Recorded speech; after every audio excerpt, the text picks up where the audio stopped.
1,350 na bulalo dito sa Tagaytay. May 31, Saturday, 6 p.m. So, hi guys, nandito nga pala kami sa Diners Tagaytay. Ito ang vibes pagpasok mo pa lang.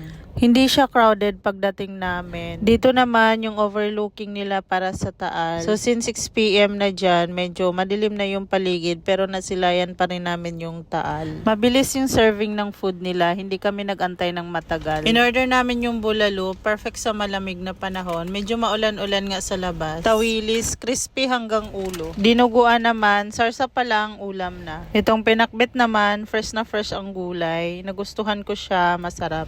Worth it naman yung 1,350 na isang order na bulalo dito. Sobrang dami yung isang order. 4 packs na kami kumain at marami pang sobra. Marami pa kaming na-take out. At paglabas naman namin, meron pasalubong dito. Dumaan muna ako para sa pasalubong. Thank you po. Bye-bye.